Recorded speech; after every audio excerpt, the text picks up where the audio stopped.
اور جو آپ کے چشمے سے ہی فیض یافتہ ہو، آپ ہی کا نور جاری کرے، وہ نبی ہو یا غیر نبی ہو، وہ ایک ہی بات ہے، بادشاہ کا خادم ہے۔ جو مولوی قرآن کی تعلیم جاری کرتے ہیں وہ کہاں سے نیا فیض تو نہیں لاتے نا، قرآن سے لیتے ہیں، اس میں کوئی گستاخی ہے؟ جو ولی کرتے ہیں وہ بھی یہی کام کرتے ہیں، جو قطب کرتے ہیں وہ بھی یہی کام کرتے ہیں، صدیقوں نے بھی یہی کام کیا۔ تو اگر امتی نبی وہی کام کرے تو گستاخی کیسے ہو گئی؟ اس نے تاج نہیں چھینا، مسیح اگر آئے گا تو وہ تاج چھینے گا۔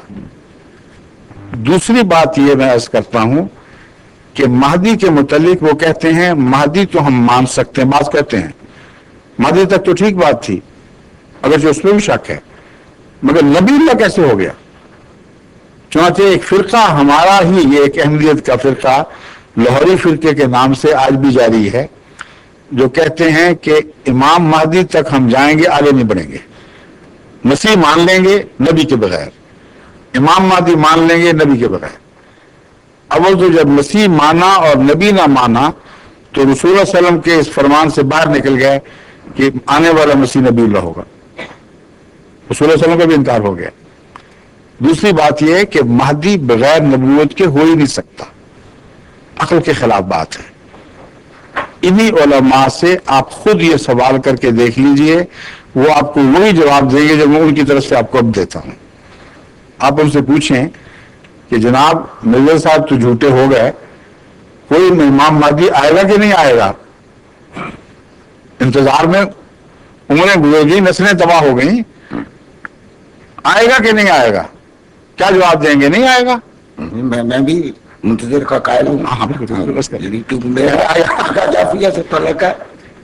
سمجھ رہا ہوں آپ کا جس فرقے سے بھی تعلق ہو، اس بارے میں اتفاق ہے، امام مہدی ضرور آئے گا، درست ہے نا؟ لیکن آپ نے جو کے بتایا وہ سنیوں کا اعتقاد ہے، ہمارا یہ اعتقاد نہیں ہے۔ نہیں، میں آپ کو بتاؤں گا، آپ کا بھی ہے، میں آپ کو بتا دوں گا، بھی ثابت کر دیتا ہوں۔ میرا ذاتی طور پر بھی، ذاتی نہیں، آپ کا ہو یا نہ ہو، شیعوں کا اعتقاد ہے، اس لیے کہ وہ مانتے ہیں کہ پہلے امام مہدی ظاہر ہوگا، پھر مسیح آسمان سے اترے گا، اور اس میں تمام ائمہ کی گواہی موجود ہے۔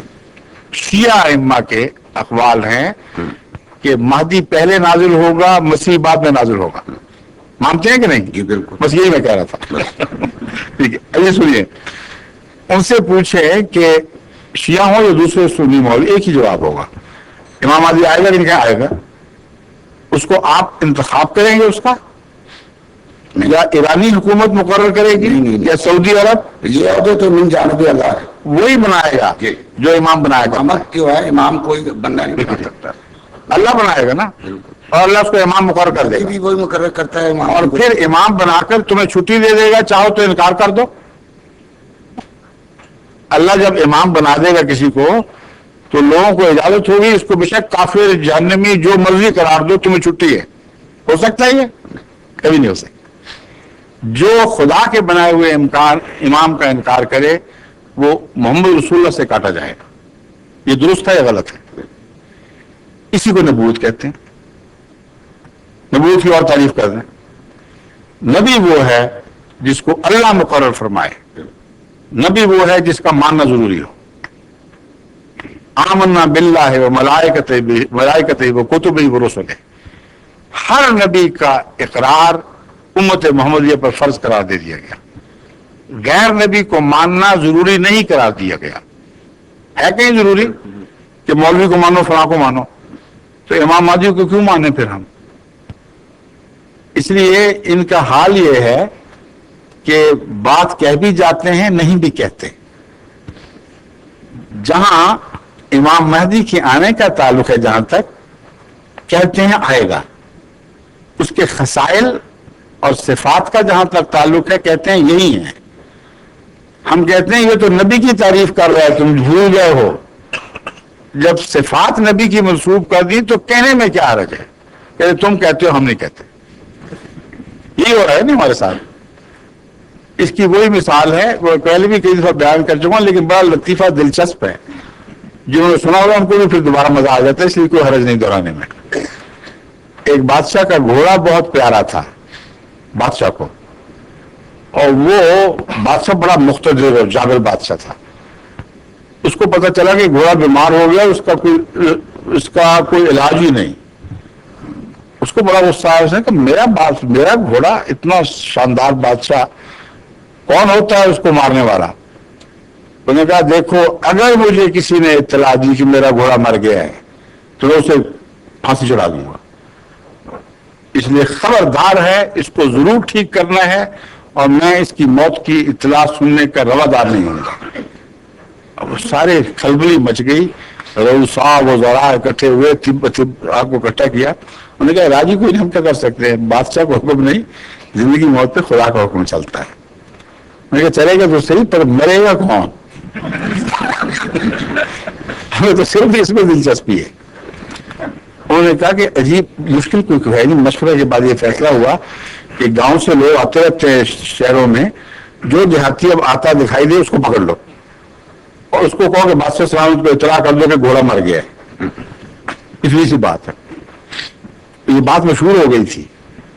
وہ جس کو پکڑا اس کو بھی پتا تھا.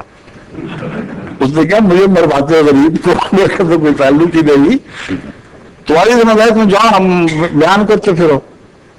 انہوں نے کہا نہیں یہ بات نہیں، تمہیں اختیار جو ہم دے رہے ہیں وہ دو ہیں صرف، بادشاہ کے ہاتھوں مرنا ہے یا ہمارے ہاتھوں. تیسرا اختیار ہی کوئی.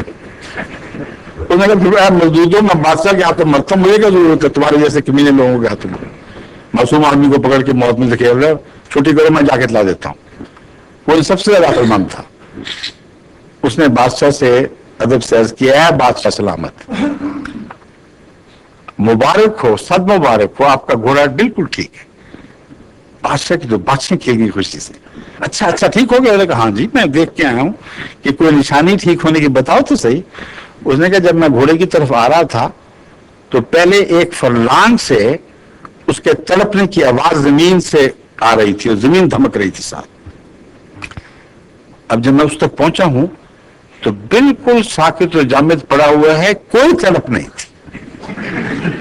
اتنا ٹھیک ہو گیا. بادشاہ کچھ گھبراہٹ تھی. اور کچھ بات اور بات یہ کہ جب میں قریب پہنچا تھا تو اس کے سانس کی ایسی آواز آئی جیسے آڑا چل رہا ہو، اور جب میں قریب آیا ہوں تو بالکل بند، کوئی آواز نہیں آئی. پھر ایک اور بات کہ دل اتنا زور سے دھڑک رہا تھا جسے اس کی چھاتی سے نہیں بلکہ پہاڑوں سے ٹکرا رہا. اور پھر میں نے قریب ہو کے کان لگا کے دیکھا، بالکل بادشاہ سلامت، ذرا آواز نہیں آئی، آرام سے پڑا ہوا. اس پر بادشاہ کا صبر ٹوٹا. اس نے کہا بدبخت یہ کیوں نہیں کہتے کہ مر گیا؟ حضور فرما رہے ہیں، میں نہیں فرما سکتا. یہ حضور کہتے ہیں، آپ کو دیتے. بات ختم ہو گئی. یہ موضوع ہم سے یہ کر رہے ہیں، تعریف وہ کرتے ہیں ماضی کی اور مسیح کی جو لازم نبوت کی تعریف ہے. جب ہم کہتے ہیں کہ پھر نبی کیوں نہیں کہتے، آپ کہہ رہے ہیں ہم نہیں کہہ سکتے. یہ تو انصاف نہیں ہے، جائز بات نہیں ہے. جس حقیقت کو مانتے ہو اس کا نام لینے سے کیوں ڈرتے ہو، اور وہ تشریح کیوں کرتے ہو قرآن کی جو اس حقیقت کے مصادم ہو. اس لیے وہی آیت حل ہے جو میں نے پیش کی تھی، من یطع اللہ والرسول اولئک مع الذین انعم اللہ علیہم من النبیین والصدیقین والشہداء والصالحین وحسن اولئک رفیقا. یہ امت محمدیہ ہے. رفاقت پہ وہ فخر کرے گا جس کو اس امت کی مائیت نصیب ہے، جو ان محمد رسول اللہ کے ساتھ ہوگا، جو محمد رسول اللہ کے غلاموں کے ساتھ ہوگا. ان کے لیے باعث عزت ہے، نہ کہ ان کے لیے باعث عزت کے موسیٰ کے اور پرانے نبیوں کے ساتھ ہو جائیں. تو یہ ہے اصل خاتم النبیین کی حقیقت، اور یہ ہمارا عقیدہ ہے.